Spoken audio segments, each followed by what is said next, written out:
So it's been a year, and Spider-Man 2 announced that they will not be having any story expansions, so it's safe to say that Spider-Man 2 did not deserve 2023 Game of the Year.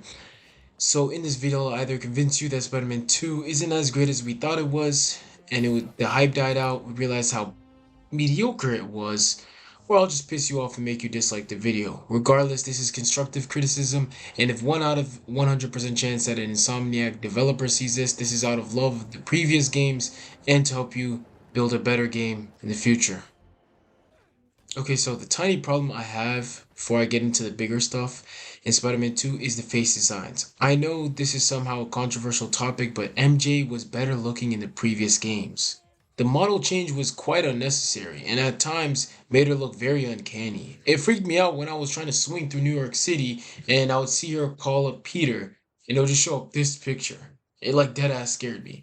Another major problem as a black man myself is Miles's hairstyles. I honestly don't get like the obsession of Western media with the Killmonger haircut, but I'm not the only black man saying this, but we don't like, wear, or want this hairstyle in our video games. This screams representation through whitewashing, and a great written Spider-Man like Miles Morales, just doing that just doesn't make it any better.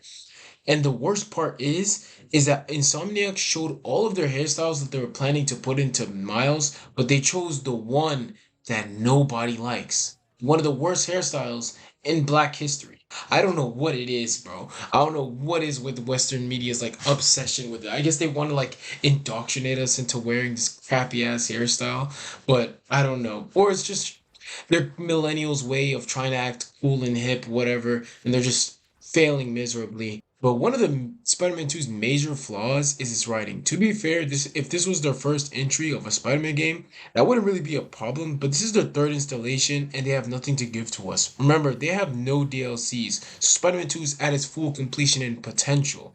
This major problem I have is with the writing and it's nerfing the hell out of Peter. I wouldn't mind if Peter was weaker than Miles, but we're not talking about no regular Into the Spider-Verse Peter B. Parker. We're talking about arguably one of the strongest base form Spider-Mans in Spider-Man media.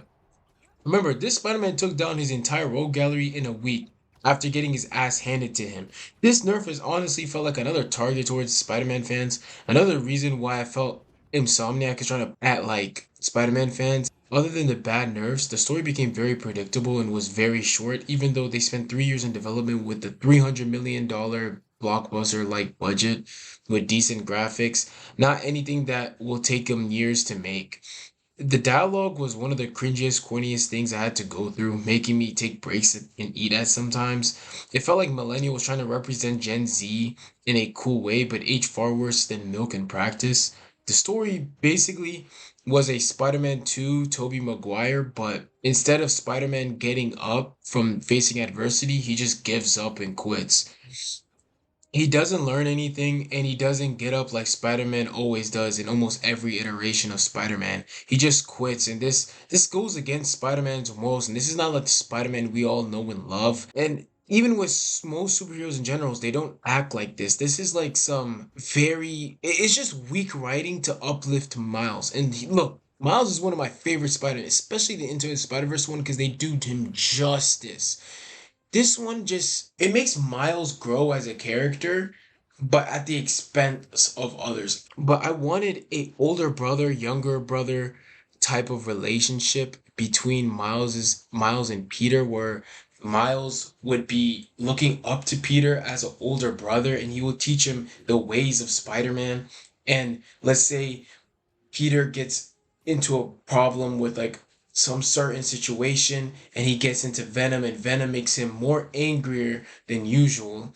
And because of that, Miles kind of sees his older brother figure deteriorating and he's the only one who could stop him. They did kind of go with this in the story, but it wasn't really emphasized. It was just more of a stale. They're trying to cut things short, which I didn't really like in the story. One big issue the Spider-Man fandoms hated this was the MJ mission. It became really unrealistic. Like it became really unrealistic and boring. When you try to play a Spider-Man game, you don't want to play 2 hours of a fat Genki trying to sneak into a warehouse. You want to play Spider-Man. That's what's advertised. You don't want to play as MJ. For the last time, they don't listen to you. I mean, sure, they did improve the missions, but we didn't want the missions to begin with.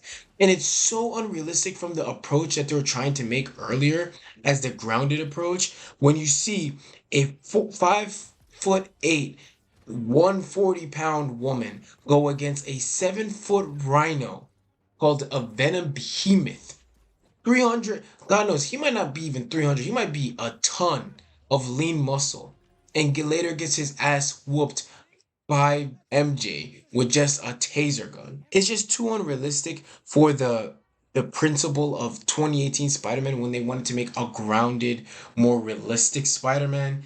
And it felt comically stupid, unironically. And the environment felt like a Californian vegan activist thought New York was like. It felt like Silicon Valley less than New York. One part of Spider-Man that did the environment really good was Tobey's Spider-Man in Spider-Man 1. At the ending, when he was fighting Goblin, he basically the people just come saving him after he's almost defeated, and that gave him motivation to know who he's fighting for. Same with Spider-Man 2 and Tobey Maguire. Tobey Maguire does the same Raimi Spider-Man does a really good way of like representation of comic Spider-Man. Finally, we're at the conclusion. If you're still here, you're probably either really mad at me or you might have changed your mind about the game, which is both fine because my watch hours is going up and I need that monetization very badly. Anyways, personally, I was one of Spider-Man fans saying that Baldur's Gate 3 was mid and Tears of the Kingdom was for nerds. And now reflecting, I was completely wrong about Spider-Man 2. And to compare it with releases like Baldur's Gate 3, it's not even close. The story's better. The gameplay's ass though. But the dialogue is far superior. Same with Tears of the Kingdoms. And like, there's so much content in there. There's so much amazing lore and customizable characters that look aesthetically pleasing. Something that Spider-Man 2 can't get down for crap. And you can make the most attractive character that you want, or you can make the hideous behemoth that you want. It doesn't really matter. They give the choice up to you, which Spider-Man 2 should do with Spider-Man hairstyles, like Peter's hairstyles and whatever. Just give us a customization, especially with Miles. I did not want that Killmonger cut. That was so bad. But overall, at the end of the day, I hope Insomniac changes and innovates, especially when your budget is $3 million. You have a lot of money into the pool. You could do so much with that kind of money. And I hopefully you learned something from this video. I'll catch you guys another day. God bless.